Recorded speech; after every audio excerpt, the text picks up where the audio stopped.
Hi అండి, welcome back to our channel అమ్మ చేతి ప్రేమ. ఈరోజైతే మన ఛానల్లో చాలా అందరికీ ఫేవరెట్ అయిన జిలేబీ రెసిపీతో మీ ముందుకైతే వచ్చేసాను. సేమ్ టు సేమ్ బయటకున్న జిలేబీయా అనిపించేటట్లు బయట క్రిస్పీగా లోపల జ్యూసీగా చాలా అంటే చాలా టేస్టీగా ఇంట్లోనే తయారు చేసుకోవచ్చు. మనం ఏ స్వీట్ తయారు చేసినా పర్ఫెక్ట్గా రావాలంటే కంపల్సరీ టిప్స్ అయితే ఫాలో అవ్వాలండి. ఈ వీడియోలో నేను చాలా టిప్స్ అయితే షేర్ చేశాను. మరి అవన్నీ మిస్ అవ్వకూడదంటే వీడియోని చివరి వరకు చూసేయండి. ఒక మిక్సింగ్ బౌల్లోకి 1 కప్పు వరకు మైదా వేసుకోండి. ఇలా వేసుకున్న తర్వాత దీనిలోకి 1.5 టేబుల్ స్పూన్ వరకు నెయ్యి వేసుకోవాలి. ఇలా నెయ్యి వేసుకున్న తర్వాత ఒకసారి అంతా కూడా బాగా కలిసేటట్టు కలుపుకోండి. ఇలా కలుపుకున్న తర్వాత దీనిలోకి 1/2 స్పూన్ వరకు వంట సోడా వేసుకోవాలి. నేను ఇక్కడ పంచదారతో చేస్తున్నాను కాబట్టి జిలేబీలు కొంచెం కలర్ఫుల్ గా కనిపించడం కోసం నేను ఇక్కడ ఆరెంజ్ ఫుడ్ కలర్ అయితే వాడుతున్నాను. ఇది పూర్తిగా ఆప్షనల్ అండి. ఇలా ఫుడ్ కలర్ వేసుకున్న తర్వాత మళ్ళీ ఒకసారి అంతా కూడా బాగా కలిసేటట్టు కలుపుకోవాలి. ఇప్పుడు దీనిలోకి కొంచెం పుల్లని పెరుగు వేసుకోవాలి. 1/2 కప్పు వరకు వేసుకోండి. అలాగే 1 కప్పు మైదా పిండి తీసుకున్నాం కదా, 1/2 కప్పు వరకు వాటర్ పడతాయి. ఇక్కడ వాటర్ వేసేటప్పుడు చూసుకుంటూ గ్రాడ్యువల్ గా యాడ్ చేసుకుంటూ వేసుకోవాలి. ఒకేసారి ఎక్కువ వేసేయకుండా చూసుకుంటూ వేసుకోండి. ఇక్కడ మనకి జిలేబీకి కన్సిస్టెన్సీ కూడా చాలా ఇంపార్టెంట్ అండి. బాగా లిక్విడ్ కన్సిస్టెన్సీలో అస్సలు ఉండకూడదు. డ్రాపింగ్ అండ్ పోరింగ్ కన్సిస్టెన్సీలో దీన్ని చేసుకోవాలి.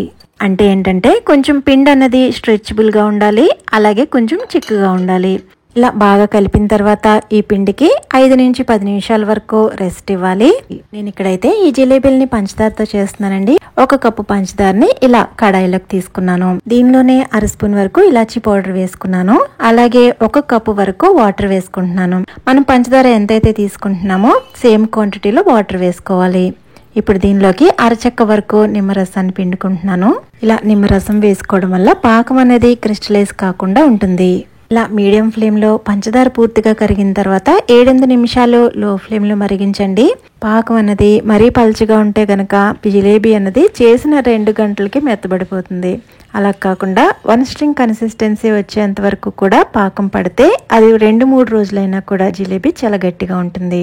చూడండి, పాకం వచ్చే ముందు ఇలా స్ట్రింగ్ అన్నది ఇలా కట్ అవుతూ ఉంటుంది. ఇలా వస్తే జిలేబీకి ఇది కరెక్ట్ పాకం. ఈ టైంలో ఇంకా స్టవ్ ఆఫ్ చేసుకుని ఈ పాకాన్ని కొంచెం చల్లారనివ్వాలి.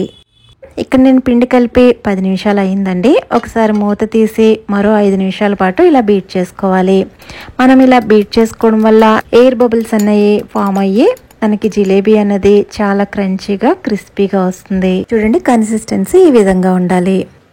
ఇప్పుడు దీన్ని పక్కన పెట్టుకుని 1 కప్పు తీసుకోండి.